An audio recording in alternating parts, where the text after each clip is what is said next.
Ginagamit ang Biblia upang matukoy ang totoong katotohanan.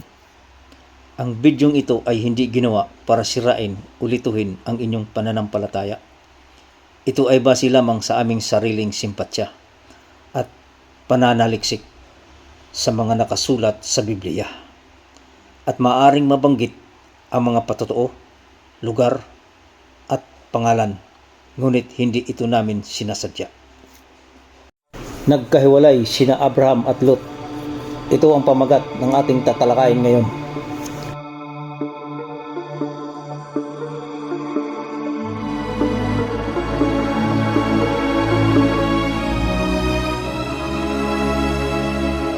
So Abram went up from Egypt to the Negev with his wife and everything he had, and Lot went with him.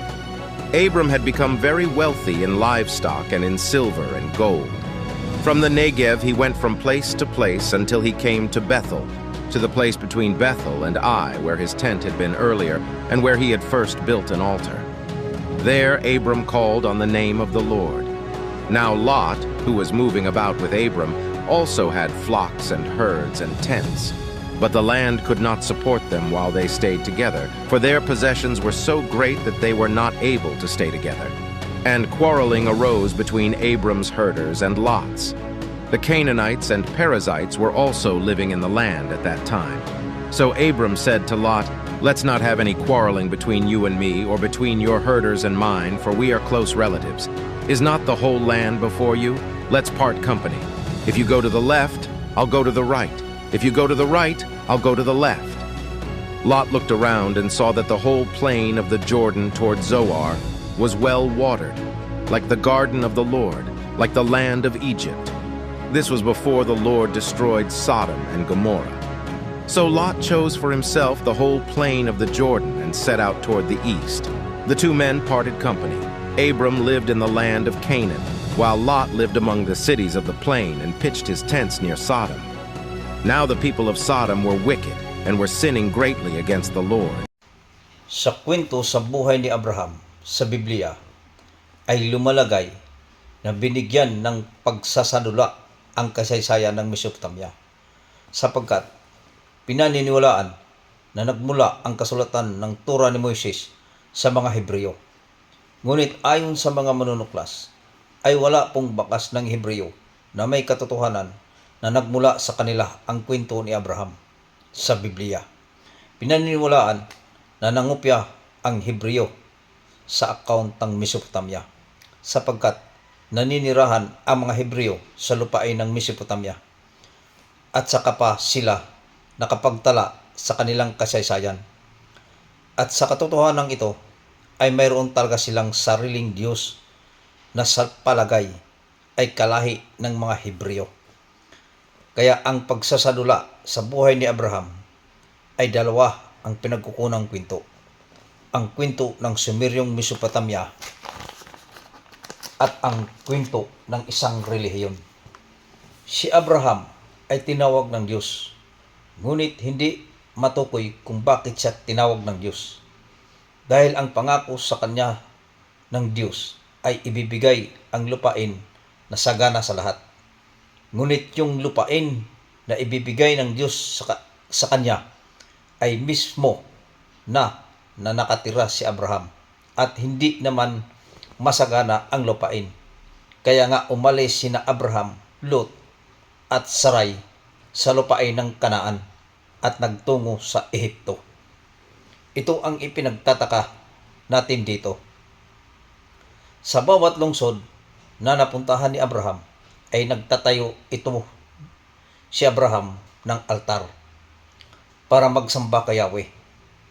Tanong, bakit siya magtatayo ng altar sa mga lungsod ng kanyang pinupuntahan kung ang Diyos na si Yahweh ay isang espiritual na nilalang?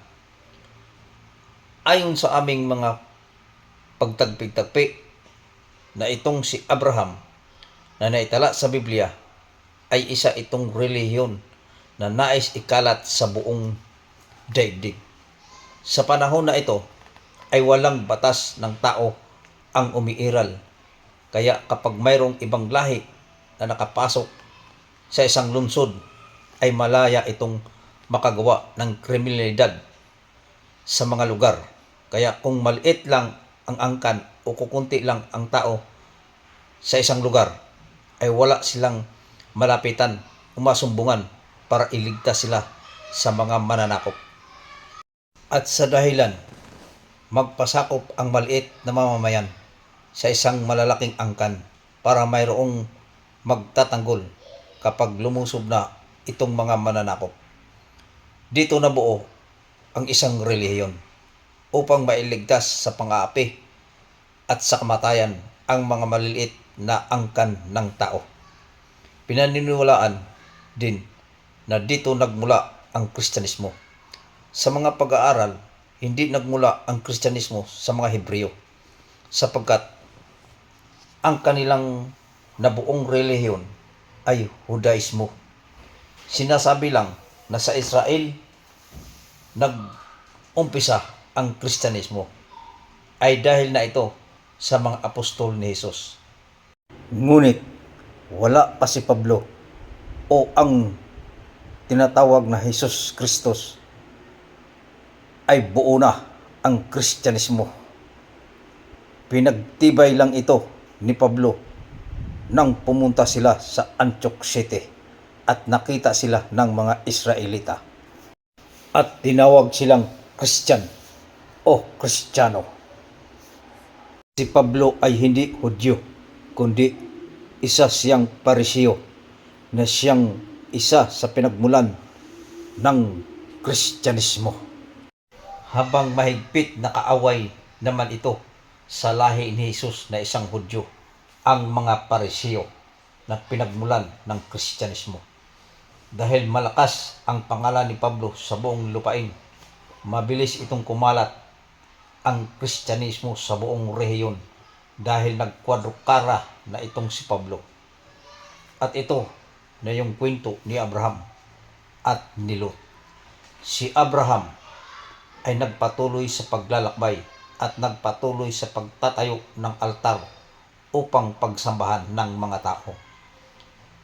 At sa kwento ni Pablo, kinukontra ni Pablo ang kautusan ni Jesus at sa pamamagitan ng Kristyanismo ay nagpatuloy itong lumawak at tagtayo ng simbahan sa iba't iba't panig ng mundo gamit ang tinataguriang Kristyanismong Katolismo at sa pamamagitan sa larawan na nagmula sa Greek, Christos Jesus.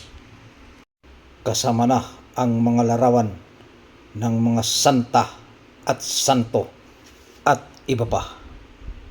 Dahil ito na ang panahon na naghahari na ang Imperyong Grego at ang Imperyong Romano upang ikalat sa buong sanlibutan ang Kristyanismong Katolismo.